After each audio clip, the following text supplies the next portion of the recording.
Good morning students. The brain craft academy के channel में आपका स्वागत है। आज कक्षा 6 की जो इंग्लिश विषय है उसका फर्स्ट चैप्टर द ट्री, उसको हम अध्ययन करेंगे, उसके बारे में पढ़ेंगे, समझेंगे, जानेंगे। ठीक है, आप अपनी बुक में ये एक पिक्चर देख रहे होंगे जिसमें एक पेड़ है, कुछ बच्चे हैं, खेल रहे हैं, कुछ घर बने हुए हैं और सब हंसी खुशी का माहौल यहाँ पर है। तो पोयम की जो शुरुआत होती है वो होती है यहाँ से, आई हैव अ ट्री। ठीक है ना, क्या कहा गया है कि आई हैव अ ट्री, कि हमारे पास एक पेड़ है। आई हैव, आई मतलब मैं, हैव मतलब मेरे पास, अ ट्री मतलब पेड़। I have a tree, a green green tree. और जो ट्री है वो किस कलर का है? ग्रीन ग्रीन, हरा हरा ट्री है, हरा हरा पेड़ है। तो आई हैव अ ट्री, मेरे पास एक ट्री है, पेड़ है। अ ग्रीन ग्रीन ट्री, जो हरा हरा पेड़ है। To shade me from the sun. Shade, इसका मतलब सभी जानते होंगे। शेड का मतलब होता है छाया। ठीक है ना, टू शेड मी छाया, और फ्रॉम द सन, सन मतलब सूरज। ठीक, to shade me from the sun, कि ये पेड़ मुझे क्या करता है? सूरज की जो धूप है उससे मुझे छाया प्रदान करता है। To shade me from the sun, under it I often sit. Under मतलब होता है नीचे, इट मतलब इसके, आई मतलब मैं, ऑफन सिट मतलब अक्सर जब मैं बैठता हूँ। ठीक है ना, under it I often sit, कि जब भी मैं इसके नीचे बैठता हूँ यह मुझे सूरज की या कि धूप से छाया प्रदान करता है। When all my work is done, जब, when मतलब जब, my work मतलब मेरे काम, done मतलब कंप्लीट होना। When all my work is done, जब मेरे सारे काम खत्म हो जाते हैं तो मैं इस पेड़ के नीचे अक्सर बैठता हूँ। ठीक है ना, तो यहाँ पे ये जो लाइन है हम देखें, आई हैव अ ट्री करके जो है, ठीक है ना, तो I green green tree to shade me from the sun, under it I often sit when all my work is done, कि मेरे पास एक पेड़ है, एक हरा भरा पेड़ है जो मुझे धूप से छाया देने के लिए, या कि मुझे धूप से छाया, ठीक है ना, प्राप्त करने के लिए मैं इसके नीचे बैठता हूँ जब मेरे सारे कार्य कंप्लीट हो जाते हैं। आर एल स्टीवनसन, ये इन्होंने कहा है। ठीक, आगे बात समझ में सभी के। अब इसकी जो पोयम है वो हम देखेंगे। पोयम क्या है, ये तो हो गया, इस आर एल स्टीवनसन ने कहा। ठीक है ना, ये चीज। चैप्टर है द ट्री के बारे में। तो चैप्टर की शुरुआत होती है, the big banyan tree in our village is 50 years old. The big banyan, banyan का मतलब होता है बरगद का पेड़, बिग का मतलब होता है बड़ा। द बिग बनियान ट्री मतलब बड़ा बरगद का पेड़, इन आवर विलेज, विलेज मतलब गांव, आवर मतलब हमारे, कि हमारे गांव में इज 50 ईयर्स ओल्ड, यहाँ पे कितने साल का है? 50। ठीक, कितने साल का है? 50 ईयर्स ओल्ड है। ठीक है ना, 50 years old says grandma, grandma मतलब दादी। तो the big banyan tree in our village is 50 years old says grandma, दादी ने कहा कि हमारे गांव में 50 वर्ष पुराना एक विशाल बरगद का पेड़ है। It stays day and night in the sun and rain, यह सन मतलब धूप और रेन मतलब बारिश, स्टे मतलब खड़ा रहता है, डे मतलब दिन, नाइट मतलब रात, यह पूरा दिन और रात को धूप बरसात सभी सीजन में यह हमेशा खड़ा रहता है। यह गिरता नहीं है। The tree grew out of a little seed buried deep in the soil. Grew मतलब उगना, ठीक है ना। ग्रू आउट मतलब बड़ा होना, लिटिल यानी छोटा, सीड यानी बीज, बरीड यानी बोना, डीप यानी गहरा, और सोल मतलब मिट्टी। कि यह पेड़ कैसे बना है? जब इसके छोटे से बीज को हमने बरीड किया यानी कि बोया गड्ढे में, डीप इन द सोल मिट्टी में गड्ढा करके गहराई में जब हमने लिटिल सीड यानी छोटे से बीज को हमने बोया, तो यह पेड़ आज इतना बड़ा हुआ है। व्हेन द रेन फेल, जब बारिश होती है, रेन फेल मतलब बारिश होना, जब रेन फेल होती है, the seed woke up from its sleep, जो बीज है, सीड है, यह वोकअप होता है यानी जगता है। जगने का मतलब यह जो स्लीप है, ये जो नॉट एक्टिव रहता है, वो इन एक्टिव हो जाता है, इनएक्टिव रहता है पहले, लेकिन जब भी बारिश होती है तो ये एक्टिव हो जाता है। The day the sun shone, जब दिन में सन चमकता है, सूरज चमकता है, इट ओपन इट्स आईज, ये बीज अपनी आईज ओपन करता है, ठीक है ना। वाइड एंड सादा वर्ड अराउंड, जैसे जब छोटा सा बीज होता है, थोड़ा सा जमीन के ऊपर निकलता है, हम देखते हैं। तो वही कह रहा है कि open it's eyes wide and सा द वर्ल्ड अराउंड, यह धरती में थोड़ा सा उगता है और सा यानी देखता है द वर्ल्ड अराउंड, अपने चारों तरफ के संसार को। अ प्लांट वाज बॉर्न, और इस प्रकार से एक जो प्लांट है उसका जन्म होता है। क्लियर हो गया। Gradually the plant grew up into a big tree, धीरे धीरे क्या होता है कि यह जो वृक्ष है, ठीक है ना, ये जो प्लांट है छोटा सा, यह एक बड़ा पेड़ बन जाता है, बिग ट्री बन जाता है, ठीक है। यह धीरे धीरे, ग्रेजुअली मतलब धीरे धीरे, धीरे धीरे the plant grew up into big tree, ये पेड़ धीरे धीरे बड़ा होकर एक बड़ा पेड़ बन जाता है। It spread it branches, spread मतलब फैलाना, कि यह, और ब्रांचेस मतलब अपनी शाखाएं, तो यह अपनी शाखाओं को फैलाता है। फ्लावर्ड एवरी ईयर, और इसमें जो है हमेशा फूल लगते हैं। एवरी ईयर हर साल फूल लगते हैं, एवरी मतलब हर, और ईयर मतलब साल।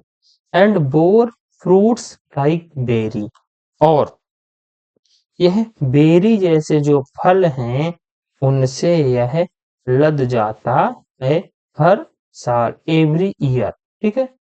It grew bigger and bigger, यह बढ़ता जाता है, बड़ा और बड़ा, and spread it's branches wider and wider, और यह अपनी शाखाओं को, ठीक है ना, ये शाखाओं को, ब्रांचेस को क्या करता है, स्प्रेड फैलाता है, कैसे, वाइडर एंड वाइडर, दूर दूर तक यह फैलाता है, ठीक है। फिर है all the village children play near it, गांव के जो बच्चे हैं, चिल्ड्रन मतलब बच्चे, विलेज मतलब गांव के, तो village children play near it, खेलते हैं इसके पास।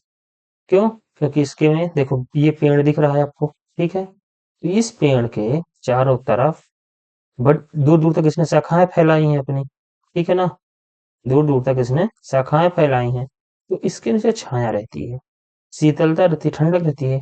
तो क्या कह रहा है कि all the village children play near it, they swing on it's branches, swing मतलब होता है झूला झूलना, ऑन इट्स ब्रांचेस, वो क्या करते हैं कि झूला झूलते हैं इसकी शाखाओं में, एंड हैव फन, और मजा करते हैं। Sometimes when they get tired, tired मतलब थका होना, जब वो थक जाते हैं, they sleep under its shade, sleep मतलब सोना, अंडर मतलब नीचे, इट्स मतलब ये बरगद का पेड़, और शेड मतलब छाया, कि वो इसके नीचे सो जाते हैं। इन द आफ्टरनून्स, आफ्टरनून का मतलब होता है दोपहर, in the afternoons passers by sit, passers मतलब होता है यात्री, जो यात्रा करते हैं, तो passers by sit under the tree, जब वो भी थक जाते हैं तो वो भी पेड़ के, इस पेड़ के नीचे आके बैठते हैं। दे रेस्ट, रेस्ट मतलब आराम करना, फॉर सम टाइम कुछ समय के लिए, एंड मूव ऑन फिर चले जाते हैं। ठीक है। तो यहाँ पे in the afternoon passers by sit under the tree, they rest for some times and move on. ठीक है ना। तो जो यात्री हैं इधर उधर के, वो आते हैं और यहाँ पे आके रेस्ट करते हैं और फिर चले जाते हैं। The tree is a home, home मतलब घर। ये जो पेड़ है वो घर है किनका? मेनी बर्ड्स, कई सारी पक्षियों का। स्मॉल एनिमल्स, जो छोटे छोटे एनिमल्स होते हैं उनका। और इंसेक्ट, यानी कि जो कीड़े मकोड़े होते हैं। तो ये घर किनका किनका है? ये पेड़ किसका किसका घर है? The tree is a home, कि यह पेड़ किनका किनका घर है? मेनी बर्ड्स, कई सारी पक्षियों का। स्मॉल एनिमल, छोटे छोटे जानवरों का। और इंसेक्ट यानी कि छोटे छोटे जो कीट पतंगे जीव होते हैं उनका यह क्या है? घर है। स्पैरोज, स्पैरो का मतलब होता है गौरैया। पैरट्स, तोता। पिजन्स, कबूतर। क्रोज, कौवे। स्क्विरल्स, गिलहरियां। आंट्स, चींटियां। तो sparrow, parrots, pigeon, crows, squirrels and ants, इनका भी यह घर है। दे ऑल लिव, लिव मतलब रहना, टुगेदर मतलब साथ में। और दे मतलब ये सभी। दे ऑल लिव, ये सभी रहते हैं। लिव मतलब रहना, दे ऑल लिव टुगेदर, ये सब साथ में रहते हैं। The tree give fresh air to, और बरगद का पेड़ यह फ्रेश एयर भी प्रदान करता है। ठीक है ना। See how useful our tree is, देखो सी मतलब देखो, हाउ मतलब कितना, यूजफुल मतलब उपयोगी, आवर ट्री हमारा पेड़, कि यह पेड़ हमारे लिए कितना उपयोगी है। सेज ग्रैंडमा, ग्रैंडमा कहती हैं कि देखो ये पेड़ हमारे लिए कितना उपयोगी है। We should always love and care for it, हमें शुड मतलब चाहिए, ऑलवेज मतलब हमेशा, लव मतलब प्यार करना, केयर मतलब इसकी देख रेख करना, कि हमें वृक्ष को, इस पेड़ को हमेशा प्यार करना चाहिए, इसकी हमें केयर करना चाहिए। देखो ये पेड़ है, यहाँ पे ये लड़की झूल रही है, ये सब बैठे हैं। ठीक है ना। तो ये सारी चीजें यहाँ पे इस पेड़ में होती हैं। अब हम इसके कुछ एक्सरसाइज को देखेंगे, इसमें जिसमें फर्स्ट एक्सरसाइज है वर्ड पावर। ओके। यहाँ पे लिखा है make new words by joining words, कि हमें नए वर्ड्स बनाने हैं टू ज्वाइन करके। यहाँ पे ये दिए हैं और इधर ये 3 दिए हैं, तो इन्हें ज्वाइन करके हमें एक नया वर्ड बनाना है। यहाँ पे एग्जाम्पल के लिए दिया है हैंड बैग, यहाँ पे बैग लिखा है, ठीक है ना, और पहले हैंड लिखा है। तो इस हैंड और बैग को जोड़ के ये बन गया हैंड बैग। ऐसे ही हैंड और मेड को जोड़ के यहाँ पे हम क्या बनाएंगे? Hand made. ठीक है ना। क्या बनाएंगे? Hand made. ऐसे ही राइटिंग लिखी है, ठीक है, तो यहाँ पे हम राइटिंग को हैंड राइटिंग करेंगे, हैंड राइटिंग। ठीक है ना। क्या करेंगे यहाँ पे? Hand writing. ओके। तो यहाँ पे हम देखेंगे कि हैंड बैग, हैंड मेड और हैंड राइटिंग। ऐसे ही यहाँ पे लिखा है बाथ, और इधर टब, सोप, रूम। तो पहले हमारा हो जाएगा बाथ टब। ठीक, बाथ टब, BATH और TUB। फिर है सेकंड बाथ सोप, तो BATHSOAP, बाथ सोप, बाथ और ये सोप, बाथ सोप हो गया। फिर लिखेंगे बाथ और रूम, तो BATHROOM, बाथ रूम। ठीक है ना। तो bath tub, bath soap, bath room, ये सारी चीजें यहाँ पे हमने करा। अब है अगला रेन, इधर लिखा है बो, कोट और वाटर। ठीक है ना। तो सबसे पहले हम रेन लिखेंगे, RAIN, और जो BOW है ये लिख देंगे, तो ये हमारा हो गया रेनबो। फिर है कोट लिखा है यहाँ पे, लेकिन हम सब पहले रेन लिखेंगे, रेन और COAT, रेन कोट। ठीक।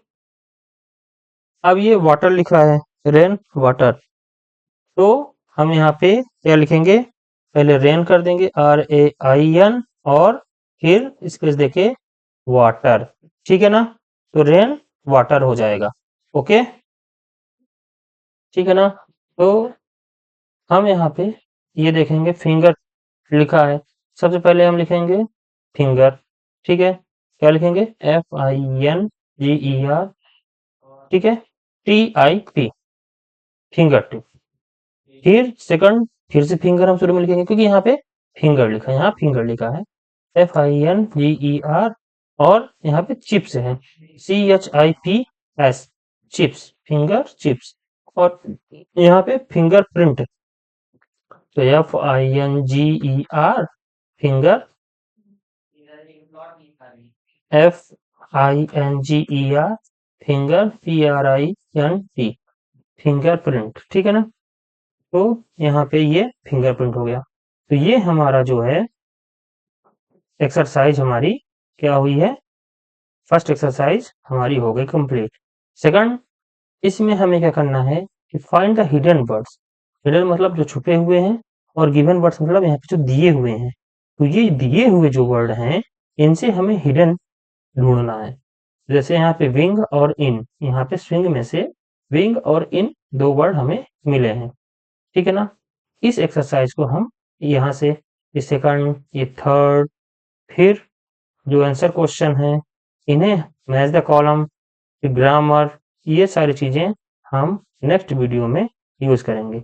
ये पैराग्राफ भी हम आपको बताएंगे, जैसे हमको पैराग्राफ लिखना है, यूजेस ऑफ ट्री के बारे में, और ये सब ग्रामर के बारे में हम चर्चा अगले वीडियो में करेंगे, ठीक है। तब तक आप बने रहिए हमारे साथ, आप सभी, आपको कई सारी चीजें यहाँ पे आपकी कक्षा से संबंधित मिलेंगी। आप अपने दोस्तों को शेयर करिए, सबको कहिए, सब्सक्राइब करिए, लाइक करिए। धन्यवाद।